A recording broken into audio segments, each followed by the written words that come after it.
আজি আলোচনা কৰিম আপোনাৰ বেংক একাউণ্টৰ লগত আধাৰৰ লিংক আছে না নাই। NCI লিংকটো আছে না নাই। ধৰি লওক আপুনি আপোনাৰ PM কিষাণৰ পইচা আৰু জব কাৰ্ডৰ পইচা বা PMGY ঘৰৰ পইচা আপুনি চৰকাৰী যিকোনো অনুদানৰ পইচা আপোনাৰ আধাৰ বেছ পেমেণ্ট হয়।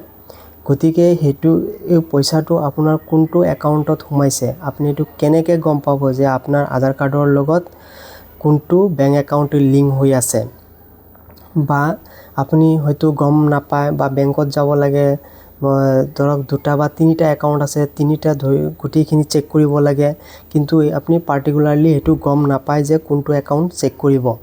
তো গতিকে আপোনাৰ আধাৰ কাৰ্ড আৰু বেংক একাউণ্টৰ লগত কোনটো লিংক হৈ আছে, মই সেইটো ভিডিঅ'টো ষ্টেপ বাই ষ্টেপ দেখুৱাম। সেইটো ফ'ল' কৰক, আপুনি নিজে গম পাই যাব যে আপোনাৰ আধাৰ কাৰ্ডৰ লগত কোনটো বেংক একাউণ্টৰ লগত লিংক হৈ আছে। গতিকে ভিডিঅ'টো সম্পূৰ্ণ চাব, স্কিপ নকৰিব। গুগল চাৰ্চ কৰক। প্ৰথমতে গুগল চাৰ্চ কৰিব, ইয়াত আধাৰ কাৰ্ড টাইপ কৰিব, এণ্টাৰ কৰক, গেট আধাৰ ক্লিক কৰক। তাৰপিছত আধাৰ ডাউনলোড মাৰিলেই হ'ল। তাৰপি ডেছবৰ্ডটো ক্লিক কৰক।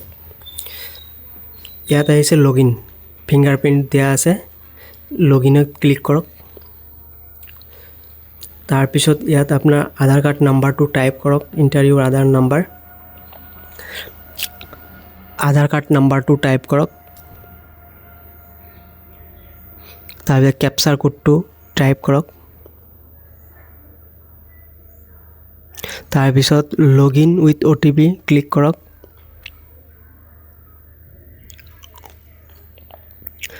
মোবাইলত OTP আহিছে, আধাৰ ৰেজিষ্টাৰ নাম্বাৰত OTP আহিছে, OTPটো ক্লিক কৰক।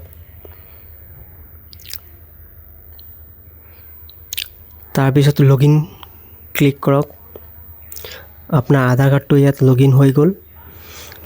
প্ৰথমতে মই ডকুমেণ্ট আপডেশ্যন কৰিছিলোঁ, যিহেতু মোৰ 14/6/2026লৈকে ভেলিডেট আছে, কমপ্লিট হৈছে। ইয়াত ডকুমেণ্টছ আপডেশ্যন চবৰে কৰিব লাগিব। মই ইয়াৰ আগৰ ভিডিঅ'টো নিশ্চয় দেখুৱাই দিছোঁ, যদি কৰা নাই কৰি ল'ব। তাৰপিছত ইয়াত আছে বেংক স্পেণ্ডিং ষ্টেটাছ।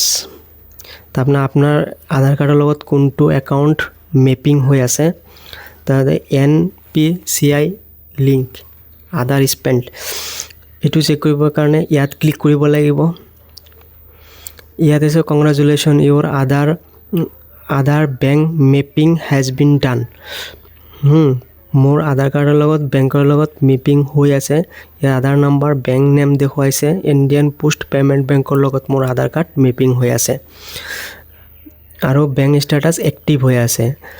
ইয়াত ধৰক আপোনাৰ যিকোনো চৰকাৰী পইচা আধাৰ কাৰ্ড বেছ পে' হয়, ধৰক PM কিষাণৰ ধন, তাৰ পেঞ্চনৰ ধন, বা ঘৰৰ জব কাৰ্ডৰ পইচা বা ঘৰৰ পইচা ডাইৰেক্ট মোৰ ইণ্ডিয়ান পোষ্ট পে'মেণ্ট বেংকত সোমাব।